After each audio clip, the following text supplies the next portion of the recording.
සකලන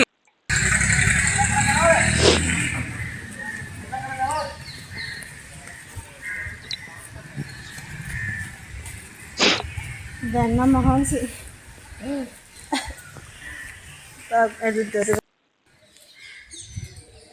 කොහොමද යාළුවනේ?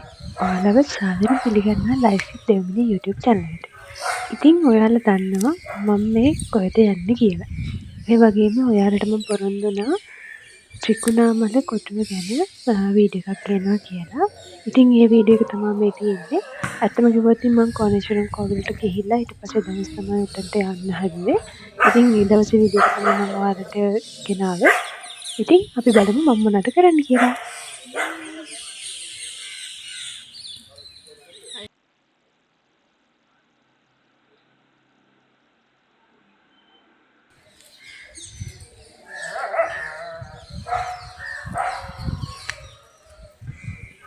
ඇත්තටම යාළුවනේ ඔතනදී ඔය මම වටපිට බල යන්නේ ආමි එකේ කට්ටිය ඉන්නවා. ඒ කියන්නේ ඔතන හමුදාවේ මුදල්තල ටිකක් තියෙනවා. මට හරියට මතක නෑ කොහොමද හමුදාවේ ගොඩක් ආමි එකේ කට්ටිය ඉන්නවා. ඉතින් ඔය තියෙන්නේ මම යන්න හදන තැන. ඒ කියන්නේ ත්‍රිකුණාමල කොටුව ගැන විස්තර හොයන්න සහ ත්‍රිකුණාමල කොටුවේ මොනවද තියෙන්නේ කියලා. ඉතින් ත්‍රිකුණාමල කොටුව ගැන විස්තරවත්කදී මුලින්ම අර මං කලින් පෙන්නුව තැනට ගිහිල්ලා ඉවරලා ඔයාලා ගිය ගමන් කාඩ් එකක් ගන්න ඕනි. කොහොමද රෙජිස්ටර් වෙලා වුණ ඉතුරුට යන්න.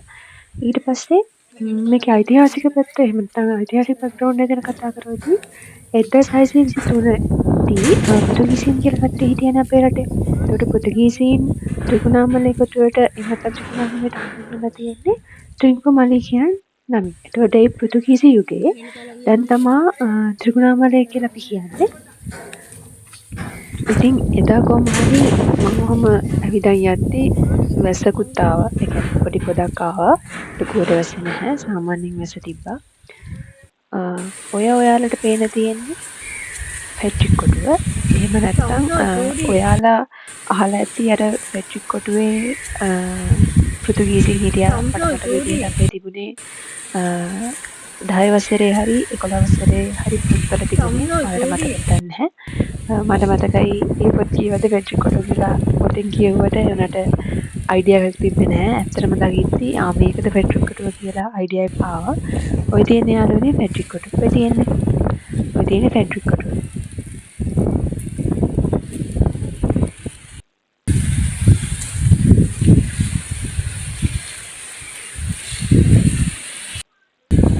ඉතින් යාළුවනේ කෝණේශ්වරම් කෝවිලේ ඒ වගේම හින්දු කෝවිලේ ගල් සහ කණු භාවිතා කරලා තමයි කෝණේශ්වරම් කෝවිල ගොඩනැගිලා තියෙන්නේ.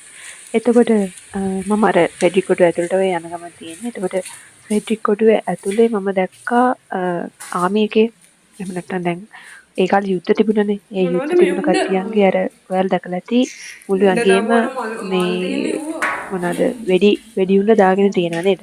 ඒ වගේ අර මාලයක් තමයි එතන තිබුණේ.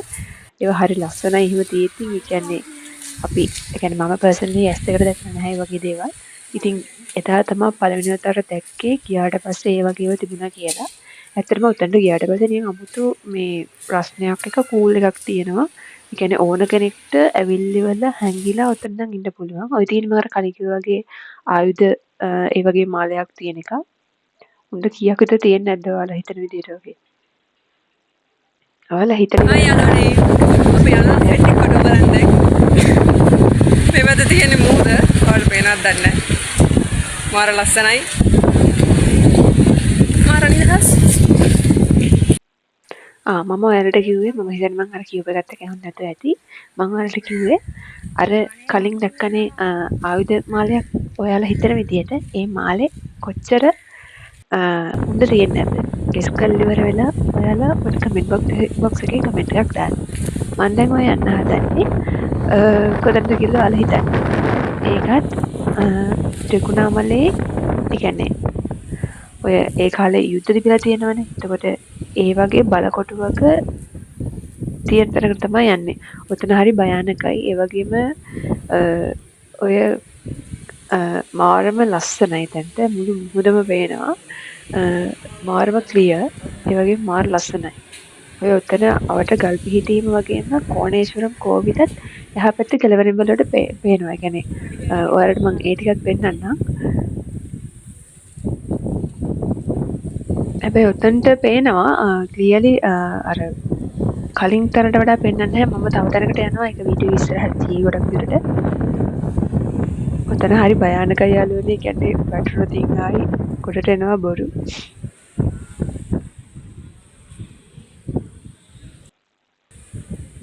ඒ වගේම 1639 දී ලන්දේසින්ගෙන් දැන් මම කලින් වගේ අල්ලගෙන තිබුණා කිව්වනේ.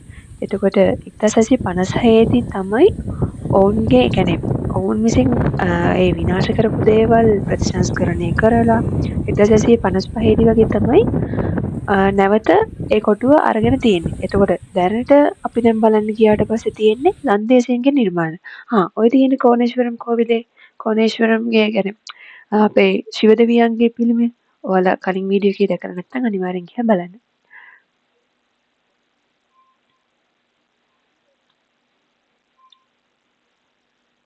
එතකොට දැනට ඔය පේන්න ඉතිරි වෙලා තියෙන්නේ ලන්දේසියන්ගේ නිර්මාණ විතරයි.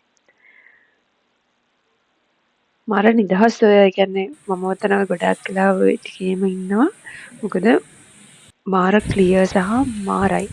ඒ කියන්නේ එකක් මුහුද සත්‍යේ ළඟ ඒ වගේම උඩ තැනක ඉන්නේ මම. ඔයාලත් එතනට අනිවාර්යෙන් ගිහලා බලන්න. මාර ක්ලියර්.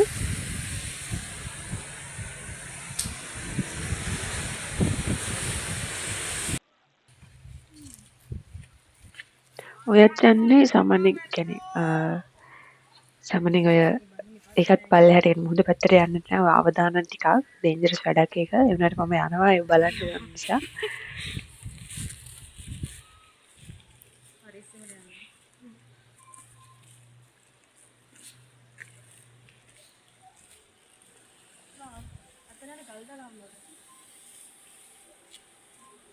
අර බලන්නකො එහා පැත්තෙන් තියෙන මුහුද. ඒ කියන්නේ ඔය ගල් එහෙම ගොඩාක් වෙලා තියෙන්නේ.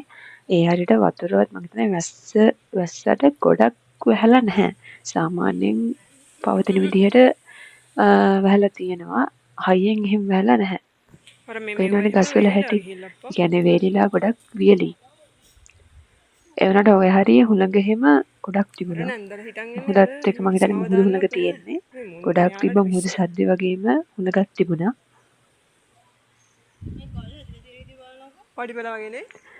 ඒ වගේම මං වලට කිව්වනේ ත්‍රිකුණාමලේ හඳුන්වලා තියෙන ත්‍රින්කෝ මලේ කියලා. එතකොට ත්‍රින්කෝ මලේ කියලා තියෙන්නේ පෘතුගීසින්ගේ කාලේ. හරිද? එතකොට දැන් අපි දන්නේ ෆ්‍රෙඩරික් කොටුව කියලානේ. මම මුලින් කිව්වා වගේ ෆ්‍රෙඩරික් කොටුව කියලා ගොඩක් තැන්වල ආමන්ත්‍රණය කරන්නේ. එතකොට ෆ්‍රෙඩරික් කොටුව කියන එක හැදිලා තියෙන්නේ බ්‍රිතාන්‍යයේ. ඒක වෙලා තියෙන්නේ 1795 දී වගේ. බ්‍රිතාන්‍යයේ කට්ටිය තමයි මේ කතා කරලා ඉවර වෙලා කියලා තියෙන්නේ. අපි මේක ෆ්‍රෙඩරික් කොටුව කියලා හඳුන්වමු කියලා. ඊට පස්සේ මං ඉතින් ඇවිදලා කියලා ඉවර වෙලා ආවා බඩගිනි මට හැදුනා. බඩගින්නක් එනවනේ. ඉතින් ඇවිදිනකොට මං ඉතින් එතන පොඩි අර කඩයක් දාලා තිබුණා. මං හිතන්නේ ආම්බිකේ කට්ටිය මේ අංකල්ලම තමයි යන්නේ. ඉතින් එයාලාගෙන් අපි ගත්තා රොටි දෙකක් සහ එළවලු රොටි එකක්. හරි රසයි. මාරම රසයි. කියන්නේ ඔයාලා රොටි සමග කියන්නේ වහින ඒ ටයිම් එකේ වහිනවත් එක්ක හරිද වැස්සයි රොටි ටිකකුයි සම්බරයි වගේම එළවලු ටිකක් උණුවෙන් කනකොට මොන වගේ ෆීලින් එකක්ද දෙන්නේ. අන්න මාර රසයි. ඇත්තටම මේක ගොඩක් රසයි. ඒ කියන්නේ මම හිතන්නේ ආමිකේ ඉන්න අය කියන්නේ අංකල්ලා ගොඩක් දක්ෂයිනේ. උයන්න වගේම හැම දෙයකටම. ඉතින් එයාලගේ කෑමත් ඒ වගේම රසයි.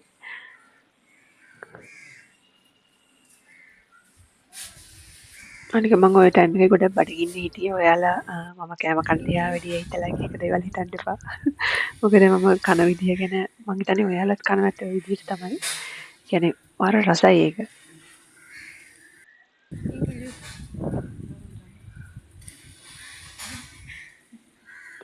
ඉතින් ওই විදිහට මම කෑවා. කාලේ ඉවර වෙලා ඊට පස්සේ මම කාලේ වෙනකොටම වැස්ස පායන පටන් ගත්තා. මම ඔන්න ඔය විදිහටම රොටි කෑවේ. ඒ කියන්නේ රොටි 3ක් තිබුණනේ. එකක් මාත කාව තව යාළුවෙක් හිටියා එයාට දුන්නා. අනිත් එක මම කරේ දෙකමදින් සම්බල් ගාලා ඉවර වෙලා ඊට පස්සේ කන්න පටන් ගත්තා. ඒක මාර රසයි. මාරම නියමයි.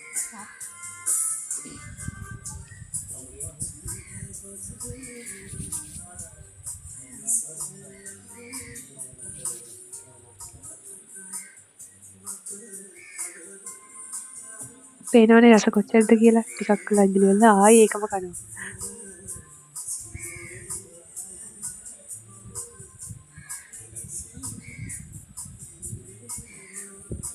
අර අතත් ලෙව කනවා. එයාලත් කොහොමද? මම නම් ඉතින් සාමාන්‍ය රස දෙයක් හම්බුනාට පස්සේ ඒ වගේ තමයි. ඒ වගේම මම ඔය බලන්නේ ඔය හරියේ තිබුණා සාමාන්‍යයෙන් වැස්ස තිබුණා. ඒ වගේම එයා පැත්තේ තව ඇවිදින තැන් තිබුණා. සහ ඔය මාත් එක්ක තව යාළුවෙක් කිව්වානේ එයාත් එක්ක තමයි කතා කරන්නේ.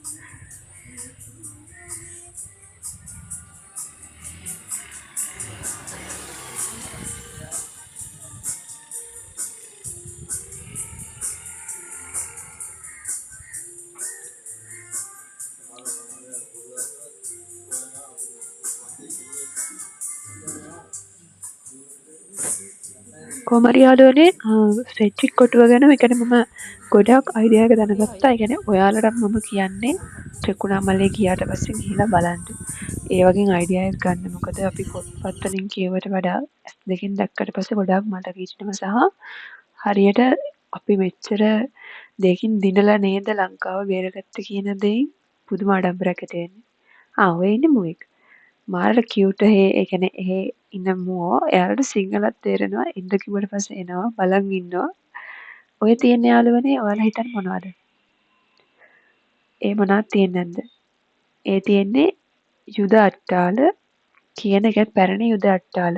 ඒ කියන්නේ ඔතන තමයි ජලය ඒ කියන්නේ දැන් යුද්ධ කාලෙදී ජලය ටැංකි උඩින් තියන්න බෑනේ. පොළව යට තමා යුද අට්ටාල කියන්නේ යුද ආයුධ ඒ වගේම වතුර ටැංකි ඒ ඔක්කොම තියලා තියෙන්නේ පොළව යටලු. ඒක තමා ওই විදිහට තියෙන්නේ. මම කියන එක මම හිතනවා ක්ලියර්ලි තේරෙන්නේ නැති කියලා ඔයාලට. ඉතින් ඒ විදිහට තමයි තිබිලා තියෙන්නේ. ඉතින් ඔය තියෙන පිහිටීම කොහොමද තිබුණේ කියලා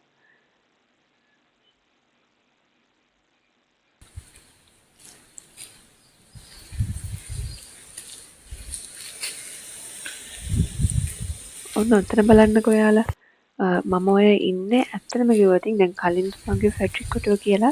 හැබැයි දැන් තමම්ම හරියටම ෆෙඩ්රික් කොටුවේ ඉන්නේ. ඒ කියන්නේ අර මම කලින් ඉඳලා තියෙන්නේ ෆෙඩ්රික් කොටුවේ එක ඒ කියන්නේ ඔය යුද්ධ කරන්න පුළුවන් අට්ටාල හදන ඒ අට්ටාලක තමයි කලින් ඉඳලා තියෙන්නේ. ඔය තමයි ෆෙඩ්රික් කොටුවේ ඇත්තම එක.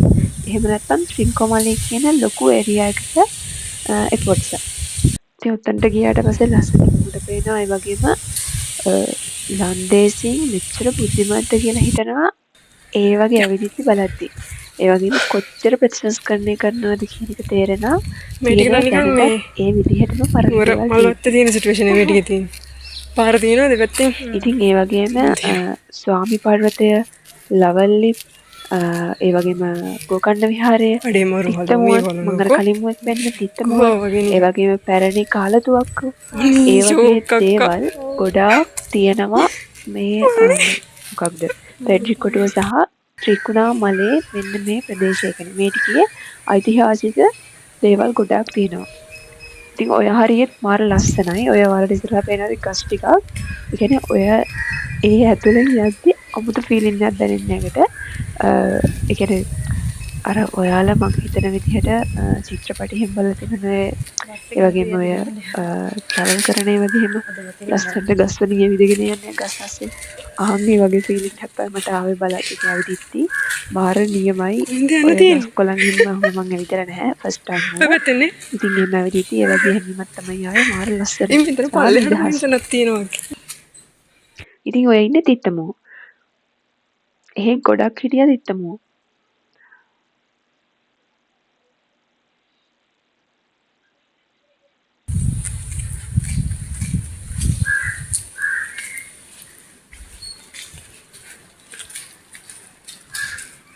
නිකන් අර වනාන්තරේ යනවා වගේනේ නිකන්. එහෙම ගස් කොළන් ඈත් කරගෙන. ඇඩ්වෙන්චර් එකක් කරනවා. මරුවනේ. මේ අප්පෝ ටෙඩි මේව කනවා. ඔතනක් තියෙන්නේ පොඩි බලකටුවක් වගේ එකක්. නෑ බයින. මම දැස්සා. මම කියනවා සමහරක් විට ඔයාලත් ඒ පැහැදිලි ඉවර වෙලා එක්ස්පීරියන්ස් එක ගන්න. බය වෙන්න එපා. මොකොත් වෙන්නේ නැහැ. හැබැයි රික්ස් එකක්. කියන්නේ භයානකයි ඒක රික්ස් ගොඩක් භයානකයි වුණාට මම ඉහිලි වෙලා පැහැදිලි වෙලා බැලුවා මොකෝ කවදාවත් උතන්න පැහැදිලි වෙලා ගිහලා බලන්න වෙන්නේ නැහැ ආයිසරයක්. කියන්නත් බෑ යන්න පුළුවන් වෙයිද දන්නේ නැහැ. මොකද මම ගියා. ඉතින් ඔය ඒක ඇතුළත් සුපිරි. ඒ කියන්නේ හුස්ම ගන්න පුළුවන්. කළුවරයි ඕනකට හැංගිලා ඉන්න පුළුවන්. අපි ඉස්සරහට හැංගි මුත්තන් කියලා සෙල්ලම් කරා. මම ඒ දේ ඔක ඇතුළේ ෂෝක් කරගන්න පුළුවන්. ඉතින් මමත් ඔය හිමින් පැස්සා. මාත් එක අපු යාළුවා නම් මට දැන්නා වගේ යන්න එපා කියලා. ඒ වුණාට මම ගිහින් බැලුවා. ඔය තියෙන එක ඇතුළේ මාර්ටල් ලස්සනයි සහ ප්‍රිය. ඒ කියන්නේ අර මං කලින් කිව්ව දෙක ආයි කියන්න වෙන්නේ. ලාන්දේසි මෙච්චර බුද්ධිමත්ද මාර විදිහට. ඔය ලයිට් දාලා තියෙන මේ වගේ. අනේ මේ මං ජීවිතේ පළවෙනි තවට හලු. අර මොලකාරයෝ කියන්නේ අපි ආන්ගේ වගේ දෙයක් තමයි මට දැනුනේ. මාරම සුපිරි. ඒ කියන්නේ අපිට අතුලෙන් ජීවත් වෙන්න පුළුවන්. කියන්නේ එළිය වෙන දේ කිසිම දෙයක් දැනෙන්නේ නැහැ කතලට ගියාට පස්සේ. මේ තරම් නියමයි. ඔයාලා ගිහලා බලන්න ඕනේ. කියන්නේ මම කියනවට වඩා අනිවාර්යෙන් මේවා ගිහලා බලලා ඒ දේවල් වලට හානි කරන්නේ නැතුව හරියට ඒ තිබ්බ විදිහටම තියලා යන්න. අර මං කිව්වේ කලින් මම ඇවිත්තා කියලා කස් මැදින් එහෙම ඔය තියෙන්නේ ඒ ෆීලින් එක. ඉස්සරහින් කොහම හරි අලුතෙන් යන ඉවලක් ගියේ. ඉතින් ඒ ෆීලින් එකත් මට ලැබුණා. එහා පැත්තේ තිබුණේ ත්‍රිකුණාමලයි කෝවිලට එහෙම නැත්නම් කෝණේශ්වරම් කෝවිලට යන පාර තිබුණේ. ඒකෙන් වම් අත පැත්තේ තමයි ඔය ප්‍රතිසංස්කරණය කරපු ඓතිහාසික සුසාන භූමි ටික තිබුණේ. ඉතින් මේ ටිකත් මට මතක විදිහට 11 වසරේ සහ 10 වසරේ පොත්වල තිබුණා. ඉතිහාස පොත්වල. ඉතින් ඒවා කියවද්දී ඇත්තම දන්නේ නැහැ මේවා තියෙනවද කියලා. දැන් මේවා බලන්න ගියාට පස්සේ තේරෙනවා මේ පොත්වල තිබුණේ ඇත්ත තමයි කියලා. ඉතින් ඔය තියෙන්නේ ඒ කාලේ අපේ රට වෙනුවෙන් සහ අපේ රටට මේ වගේ ඒ කියන්නේ ඓතිහාසික බෑග්ග්‍රවුන්ඩ් එකක් හදන්න උදව් කරපු අයගේ මොනවාද ශරීරයේ කොටස එහෙම නැත්නම් සුසාන එහෙම නැත්නම් ඒ පුද්ගලයන්ගේ කපිතානිවරුන්ගේ බොඩි එක එහෙම නැත්නම් සිරුර තමයි උතන කරලා තියෙන්නේ. ඔය තියෙන විස්තරය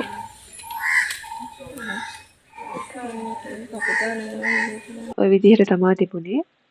එදා කොමර ටුවරිස්ලා ගොඩාක් ඇවිල්ලා හිටියා. කොමරි ඒ ටිකට ගොඩාක් ටුවරිස්ලා එනවා බලන්න.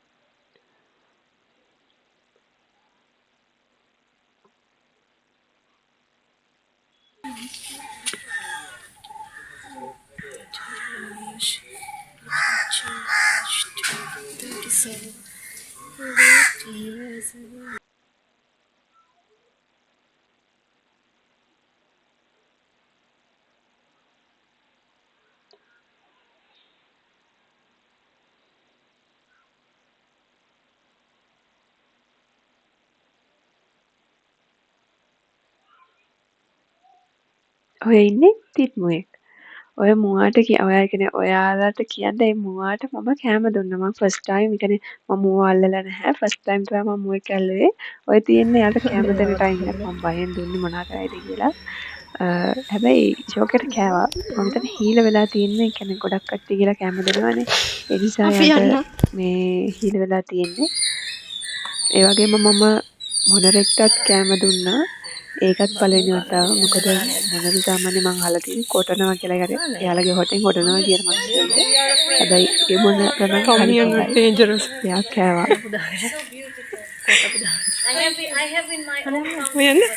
ඉතින් ඔය අංකල් තමයි අපිට ඔයාලත් එන්න ඩේන්ජරස් නෑ කියලා කිව්වා. ඉතින් මමත් ගිහලා ඉදිරියටම try කරලා බැලුවා.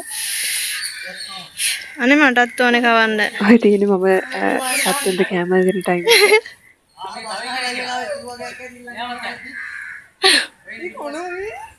අනේ මටත් ඕනේ. අනේ ඉවරද? මට යාව අත්ත ගන්න ඕනේ. ඔබ ගන්නවත් නැහැ. සැර පිටින්. අයිනේ මුවා. එයා හරි රසයි කියලා කන අම්බ වගේක් අපි අරගෙන හිටියා. අම්බ වගේක් ගත්තා. එයා කෑවේ දෙන්න නිකන් අම්මා මාත් වගේ කෑවේ. මගේ අතට අඹ ගැල්ලා දීලා ඔය අත ගන්න ඊට. ඊට පස්සේ අපි ගියේ කොහොම හරි ඒ කියන්නේ ඇවිදලා ඉවරයි. ඒ ටික තමයි තිබුණේ බලන්න කියලා. ඊට පස්සේ ආයි මගේ ගෙදරට යන්න හැදුවේ. වටේ දාගෙන බලන්න එපා. ඔය තියෙන්නේ يعني ඔතනින් තමයි ස්ටාර්ට් වෙන්නේ මොකක්ද කෝණේශ්වරම් කෝවිල ඊට පස්සේ ගෝකර්ණ රජ මහවිහාරස්ථානයේ චිගුණාමල කොටුව මුල්ල තුලම තියෙන්නේ ස්ටාර්ට් වෙන්නේ ඔන්න පෘතුගීසීන් බලකොට කියලා කෙනෙක් ගහලා තියෙනවා වර්ෂෙත් එක ඔන්න ඔතනින් එහා පැත්තේ රෝඩ් එක කියන්නේ කොහොම දිගටම රෝඩ් එකේ තමයි ඒක ස්ටාර්ට් වෙන්නේ ඒ වගේම ඔය රෝඩ් එකට එන ඉස්සරහා තියෙන පුංචි ගරදෙවි කෝරවිලක් ඊට පස්සේ ඔයාලට මම යන්න හදන එතනට ඉතින් මම එතනට මම ගිහලා නැහැ ෆස්ට් ටයිම් ඉතින් මම එතනටත් ගිහිල්ලා වන්නද කියලා ආවා ඔය තියෙන පොඩි කෝවිලක් තියෙනවා ඒ කියන්නේ මෙහි ගොඩාක් අර මම කලින් වීඩියෝ එකේ සඳහන් කරා වගේම ගොඩාක් තියෙනවා කනදෙවියෝ සහ කෝවිල් ගොඩාක් තියෙනවා ඒ කියන්නේ මාර විදිහට කෝවිල් තියෙනවා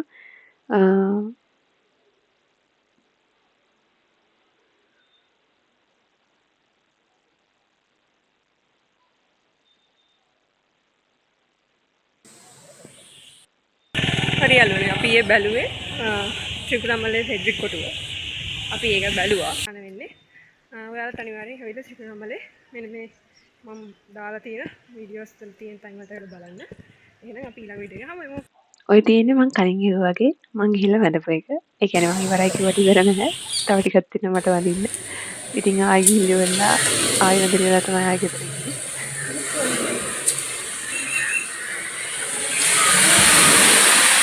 මෙතන තියෙන්නේ ගන්ඩේ විදුර.